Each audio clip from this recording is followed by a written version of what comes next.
जब बहू ने सास ससुर पर जान से मारने का इल्जाम लगाकर जेल भेजना चाहा, तो ससुर ने ऐसा क्या किया कि बहू के होश ठिकाने आ गए।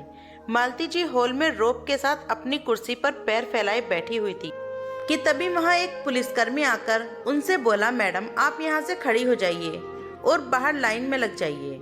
आज यहाँ नई मैडम का स्वागत होने वाला है। वो बस किसी भी वक्त पहुँचती ही होंगी।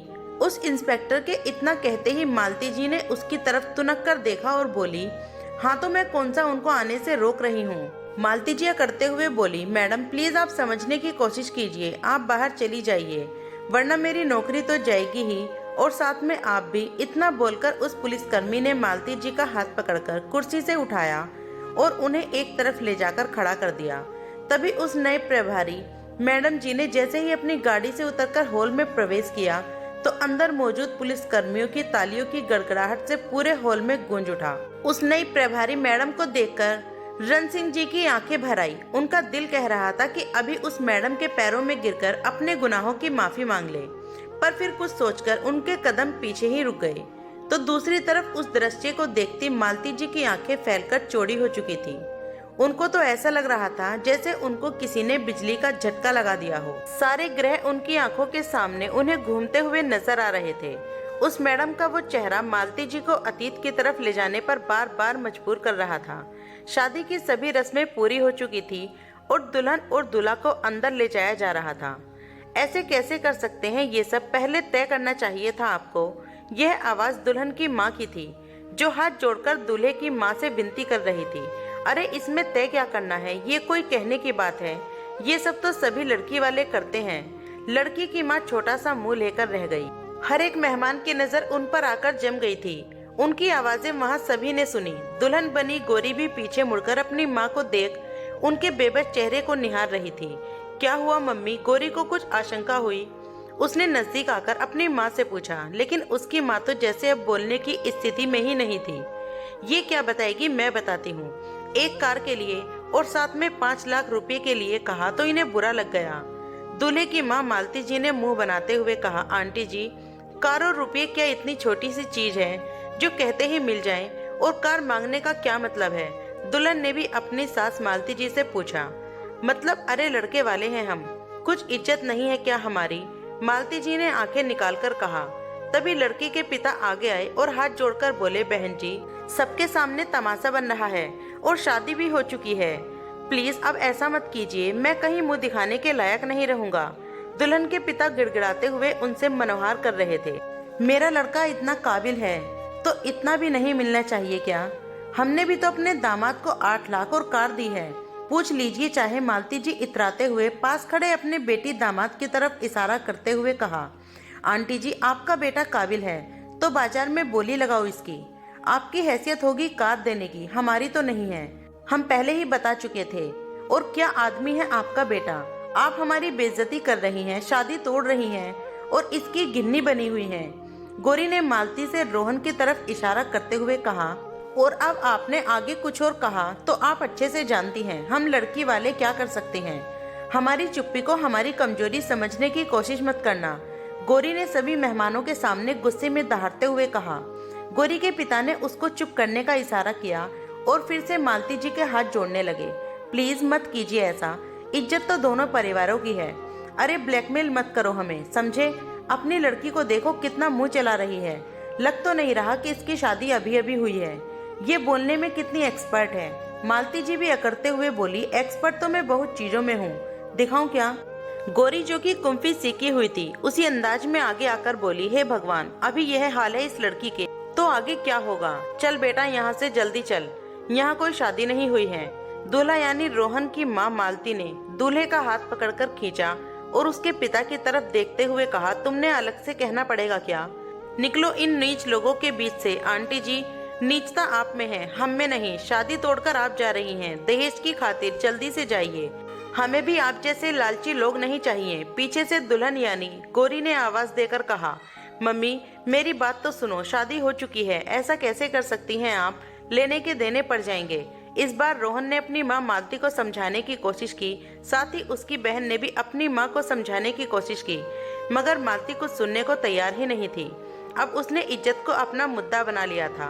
यह कुछ नहीं कर सकते, उनके पास है ही क्या, ये इनकी गिद्दड़ भक्ति है। मालती जी जोर जोर से चिल्लाते हुए रोहन को बाहर की ओर खींच रही थी। मालती जी जल्दी से जाइए, अब यहाँ से आपको कोर्ट में ही मिलेंगे। गोरी ने मालती जी के सामने आकर हाथ जोड़कर कहा। जाने किस बात का घमंड है इसको, शुक्र है पहले ही पता चल गया। मालती जी बाहर जाकर कार में बैठ गई थी। अब चलेगा या तुझे यहीं फेंक दूं? मालती जी ने आगे बैठे ड्राइवर से कहा तो ड्राइवर ने कार को तेजी से दौड़ाना शुरू कर दिया। पीछे से रोहन की बहन भी पति के साथ अपनी गाड़ी में आ रही थी। रोहन को गोरी पसंद थी और वो दहेज के लालची भी नहीं था, लेकिन इतना सब कैसे हो गया उसको भी समझ नहीं आ रहा था। मम्मी, यहाँ आपको कार मांगने की क्या जरूरत थी? अपने यहाँ 2 कार हैं, मुझे गोरी पसंद थी और इसीलिए उससे शादी के लिए हामी भरी थी। रोहन ने कार में बैठते हुए अपनी माँ से सवाल किया। देख रहा है तू, अगर ये लड़की आ जाती तो ये तो जोरी को गुलाम ही बन जाता। ये तेरी 3rd क्लास पसंद थी, भिख मंगे कहीं के। रोहन चुपचाप सिर झुकाकर बैठ गया था। उसकी आंखों में आंसू बहने लगे। इसको चुप करा सकती हो, मुझे चुप करा सकती हो, लेकिन दुनिया को क्या जवाब दोगी? अपने बेटे की शादी टूटने का कारण तुम हो। रोहन के पिता रण सिंह जी ने मालती जी को गुस्से से कहा, लेकिन मालती जी किसी की सुनने की तैयार ही नहीं थी और बस गुस्से में बैठी हुई थी। मैं तेरे लिए इससे अच्छी लड़की ढूंढ कर लाऊंगी जो इससे ज्यादा सुंदर और बढ़कर दहेज लाएगी। मालती जी ने जब ऐसा कहा तो रोहन चीख पड़ा। बस करो मम्मी, आगे कुछ बोली तो यहीं उतर जाऊंगा, फिर ढूंढती रहिएगा मुझे दहेज लेकर। रोहन को गुस्से में देख कार में शांति छा गई। गोरी को रोहन दिल से पसंद करता था, उसकी सादगी ने उसके मन को छू लिया था, लेकिन आज मालती जी के कारण इधर गोरी के घर मातम जैसा माहौल बना हुआ था। मेहमान मुंह बनाते हुए जा रहे थे। अरे हैसियत नहीं थी तो ऐसा लड़का ढूंढने की जरूरत ही क्या थी? अपनी ही बेइज्जती करवा ली। लोग इस तरह की बातें कर रहे थे और गोरी के पिता सिर झुकाए एक तरफ खामोश खड़े थे। राजन साहब, हमें तो आपकी लड़की की दिलेरी बहुत पसंद आई।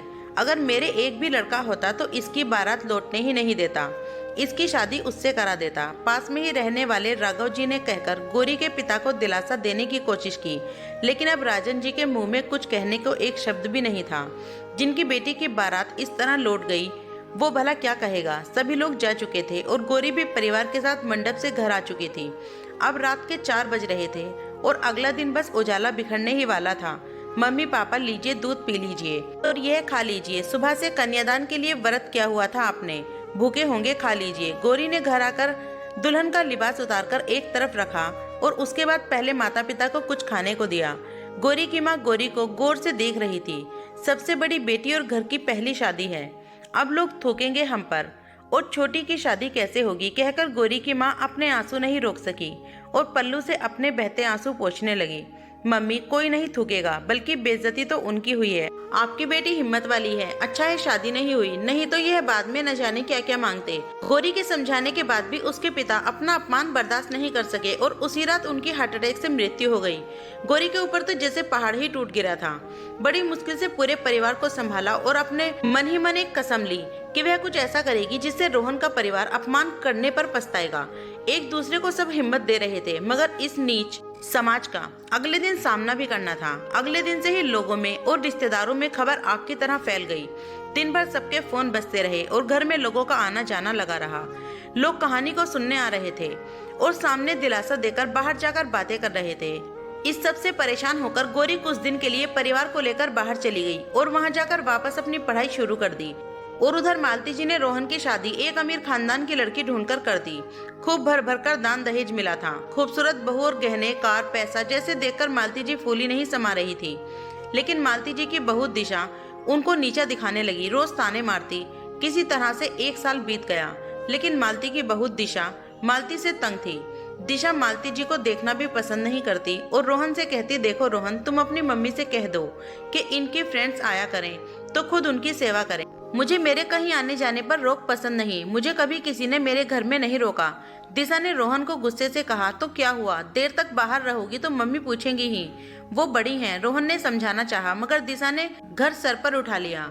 रोहन, अगर तुमने अपनी गंवार माँ की तरफदारी की, मुझसे बुरा कोई नहीं होगा। उस बुढ़िया को कुछ पता भी नहीं है, नौकरानी नहीं हूँ मैं उसकी जो मुझे रोकने चली है। वह तुम्हें इतना सब लेकर आई, वरना तुम्हारे घर में था ही क्या? भिखारियों जैसी हालत थी तुम्हारी, क्यों लेकर आई? अगर इतना ही घमंड था तो रोहन की भी आवाज तेज हो चुकी थी और रण सिंह जी के साथ मालती जी वहां आ चुकी थी। ओ मिस्टर, मैं लेकर आई नहीं, तुम्हारी माँ ने भिखारियों की तरह मांगा था। इससे तो कहीं भीख ही मांग लेती। दिशा के इतना कहते ही रोहन को बहुत तेज गुस्सा आया और उसने आगे बढ़कर दिशा को थप्पड़ मार दिया तो दिशा ने भी पलटकर उसको थप्पड़ जड़ दिया। पीछे से रण सिंह जी आकर बोले, शर्म नहीं आती तुम्हें? रोहन, बहू पर हाथ क्यों उठा रहे हो? रण सिंह जी गुस्से में रोहन को डांटने लगे, ससुर जी आप मेरे सामने नाटक मत कीजिए प्लीज। आपको दहेज चाहिए था ना, तो आप सुन लो ताने, किसी दिन यह घर से भी निकाल सकती है। रण सिंह जी ने अपना गुस्सा मालती पर उतारा। ऐसे ही 3 साल गुजर गए और मालती जी और दिशा के बीच का झगड़ा यूं ही कायम रहा और रोहन दोनों के बीच में फंसकर रह गया। रण सिंह जी ने तो चुप्पी धारण कर ली थी। मालती जी के चक्कर में दिशा रोहन को भी नहीं छोड़ती थी। दिशा को जब भी मौका मिलता इस परिवार को बेइज्जत करने में पीछे नहीं रहती थी। मालती जी अब दिशा को हरकतें सहन नहीं कर पा रही थी, लेकिन अमीर बाप की इकलौती संतान थी दिशा, इसीलिए उसके नखरे भी उठाना पड़ते थे। एक दिन जब सब खाना खाने बैठे तो उसने दिशा के लिए स्पेशल मीठी खीर बनाई और दिशा से बोली, दिशा तेरी पसंद की खीर बनाई है अपने हाथों से। आज ये देखकर दिशा हैरान हो रही थी, कुछ मिलाकर तो नहीं खिला रही हो? दिशा ने मालती जी से कहा, नहीं नहीं बेटा, मैं ऐसा क्यों करूंगी। मालती जी थोड़ा सकपका गई थी। दिशा ने वो डिश खाई, लेकिन उसका शक बरकरार रहा। खाने के 2 घंटे बाद उसे उल्टियां लगनी शुरू हो गई। उसने तुरंत अपने डॉक्टर को कॉल किया और रोहन के साथ हॉस्पिटल पहुंच गई। डॉक्टर ने तुरंत पेट साफ करने की दवाइयां दी और इंजेक्शन दिए, जिससे दिशा को आराम होने लगा था। पूरी रात हॉस्पिटल में रहने के बाद अगले दिन वो घर आ गई थी। उसकी सुई मालती जी की तरफ घूम गई तो दिशा ने मालती जी से सीधे बात की तो उन्होंने साफ इनकार कर दिया, जिससे दिशा ने गुस्से में सास को थप्पड़ जड़ दिया। झूठ क्यों बोल रही है बुढ़िया? मालती जी ने जीवन में कल्पना भी नहीं की थी कि वो कभी बहू से थप्पड़ खाएगी। दिशा से सहन नहीं हो रहा था कि उसकी सास ने ऐसा क्यों किया और उसका बेटा भी मानने को तैयार नहीं था। सास से झगड़ने के बाद उसने वुमेन हेल्पलाइन पर फोन करके शिकायत दर्ज करा दी। 1 घंटे में पुलिस आ चुकी थी और दिशा ने सबके सामने खुला इल्जाम लगाया कि उसकी सास ने उसे जान से मारने की कोशिश की। मालती जी खूब मना करती रही, लेकिन उसकी पुलिस ने एक न सुनी। रोहन ने खूब इधर उधर फोन लगाए, मगर कोई मदद न मिली और पुलिस मालती जी को उठाकर पुलिस थाने ले गई। लेकिन दिशा टस से मस नहीं हुई। मालती जी ने तो बस उसे बच्चों के लिए कुछ दवाइयां खाने में मिलाकर दी थी। उनका मानना था कि दिशा माँ बन जाएगी तो उसका व्यवहार भी सुधर जाएगा। रण सिंह जी दिशा के आगे गिड़गिड़ाते रहे, उसके पैरों में गिरकर माफी भी मांगी, लेकिन उसने उनकी एक ना सुनी। उधर सारे मोहल्ले की औरतें मालती जी पर थू थू कर रही थी। रोहन ने भी पुलिस के आगे हाथ पैर जोड़े, पर उनकी एक भी नहीं चली। मालती जी को थाने में ले जाया गया तो देखा आज थाने में साज सजावट थी। मैडम आप बाहर खड़ी हो जाइए, यहाँ नई थाना इंचार्ज आने वाली है, आप बाहर खड़े रहिए, इंस्पेक्टर ने आकर कहा। तो उसने तुनक कर उनकी तरफ देखा, तो मैं क्या उन्हें आने से रोक रही हूँ? मालती जी ने कहा, मैडम आप रास्ते में खड़ी हैं, ये पुलिस थाना है, ज्यादा बोलेंगी तो महंगा पड़ेगा और जाने कौन सा चार्ज आप पर लग जाएगा, इसीलिए अपने भले के लिए बाहर आ जाइए। मालती जी खिसिया सी गई। यहाँ उनका पैसे का रोब भी काम नहीं आया और कांस्टेबल ने उन्हें थाने के अंदर डाल दिया। बाहर से जब नई थाना प्रभारी अंदर आई तो अंदर मौजूद पुलिस कर्मियों की तालियों की गड़गड़ाहट गूंज उठी। उनको सम्मान पूर्वक उनकी कुर्सी पर बिठाया गया तो अंदर लॉकअप में बंद मालती जी हैरत से इस दृश्य को देख रही थी और उन्हें अपनी आंखों पर विश्वास ही नहीं हो रहा था।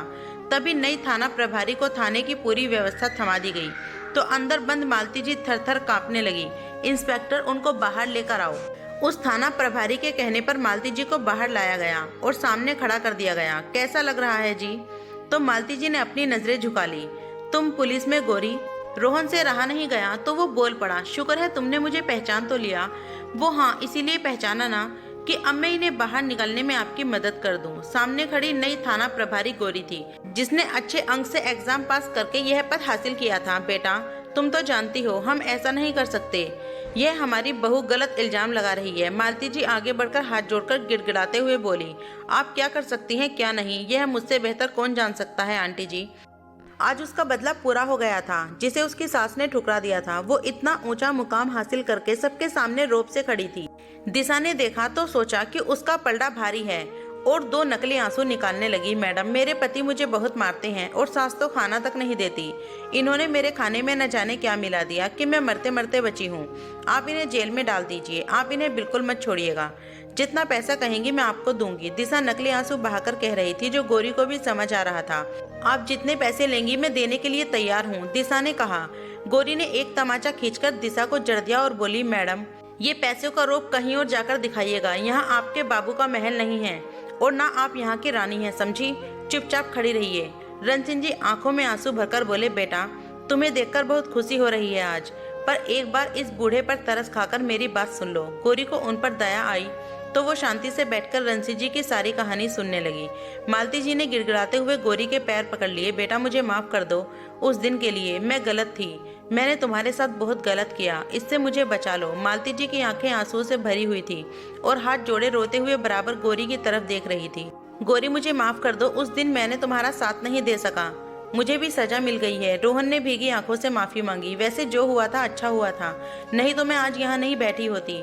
लेकिन तुम सबके कारण जो मेरे पापा की जान चली गई, मेरे परिवार की जो बदनामी हुई, क्या आप उसे वापस लौटा सकते हैं?